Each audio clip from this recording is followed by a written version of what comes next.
everybody, and welcome to my channel again, Santino's Manja Manja. I've got something very cool to show you today. I'm going to show you all my different meats that I've done over the last year. Some of it takes a year to cure, some of it takes a few months, some of them a few weeks. These are all my cured meats, okay? And you can find all these cured meats, how I make them on all my videos. But I'm gonna cut into them today just to show you what I do, the processes and stuff. So I'm gonna show you the prosciutto. Okay, I've already opened this one up. What I do with the prosciutto is the ham leg. I cut them into chunks once they're ready, once it's over a year. It takes about a year to hang. And what I do is I cut them into pieces, slabs, and then I'll vacuum pack them, and then as I need them I just take them out and then cut what I need. The pancetta is the same thing. The pancetta takes about 30 days to do, between 30 and 45 days. Again, it comes into one big long slab. This is the arrotolata, which is the turned one. You'll see that on my videos too, on how to make pancetta arrotolata, which is just gorgeous and tastes awesome. Then I have the soppressata, which is the calabrese, really calabrese type of a salami.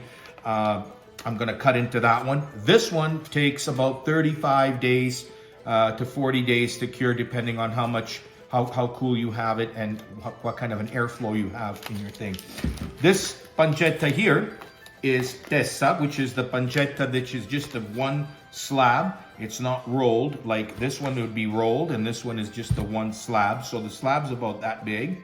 And then I cut them again into chunks. The same thing with the rotolata. The rotolata is a big long piece, and I'll cut them into chunks, and then I just vacuum pack them. And you could keep them for over a year in your fridge, vacuum packed, without a problem. So I'm gonna cut into these here, and we're gonna show you exactly what they all are about. Oh, and one last one that I forgot to show is my sausage. So we're gonna cut these. Again, my sausages, I'll put 3 or 4 in each pack, vacuum pack them. What you do is you put a little bit of oil on them, okay?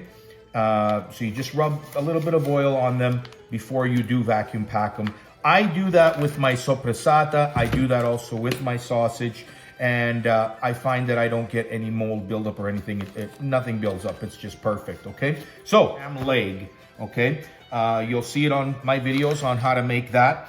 Easy process, doesn't take long to do, but it's just wonderful when you eat this with a bread, or you could also make it. They wrap it with the melon. So look at that, it's just perfect. Isn't that beautiful? And it tastes like you would not believe. So I usually use a machine to cut it, but you can cut it even with the knife.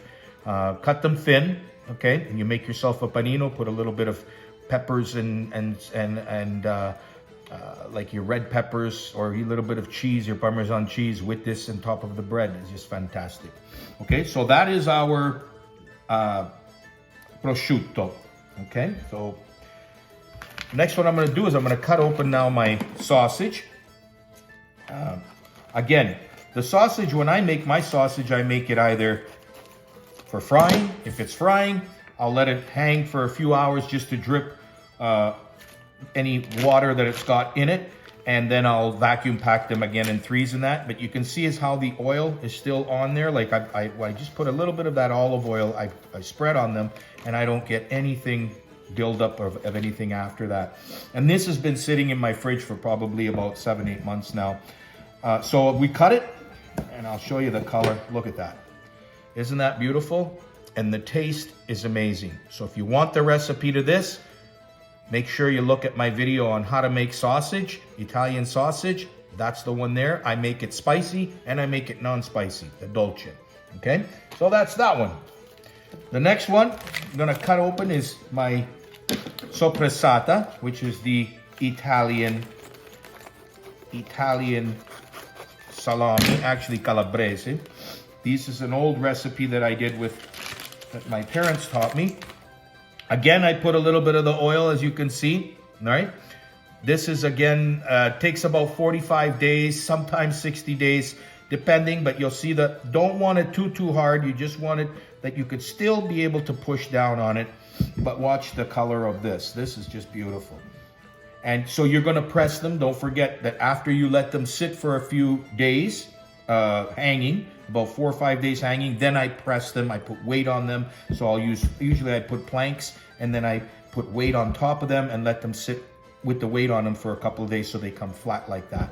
And then you don't get any air pockets in there. And look at that. Isn't that beautiful? That's just beautiful, I tell you. And the smell is just amazing. Amazing. Okay? So that's my soppressata. Next, we're going to cut open a piece of pancetta. This is the testa. So this is the one that's the flat piece, okay? Very simple to make. Very, very easy to make. Let me show you. Cut this open here.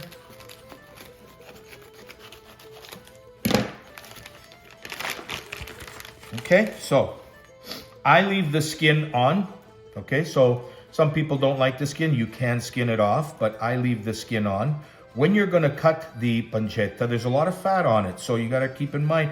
I like using this for making a carbonara, your pasta with carbonara, which I should actually. I'll do a video on how to make a carbonara. Very, very good with the cheese and your pancetta.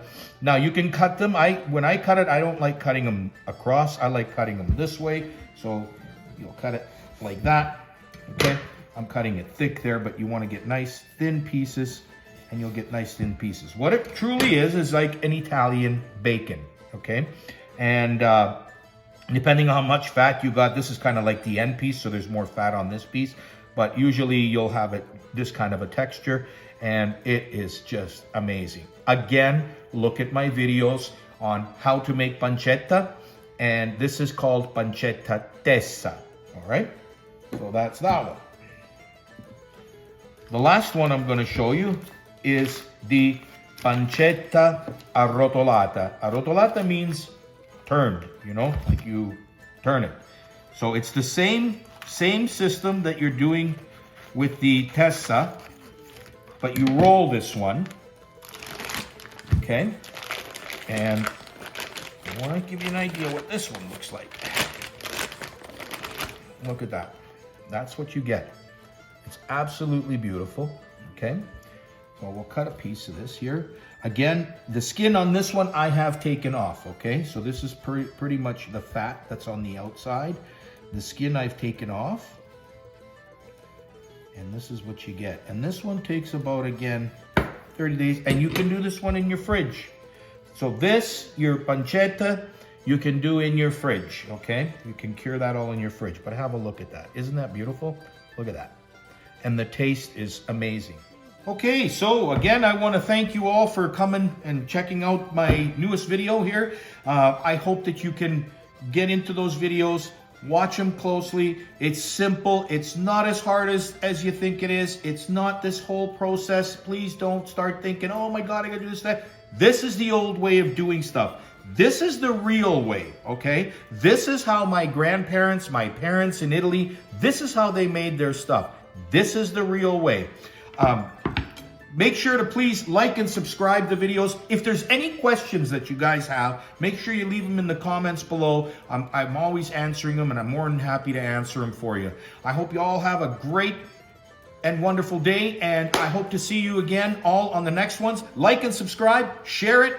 Love you all. See you soon. Bye for now. A salute.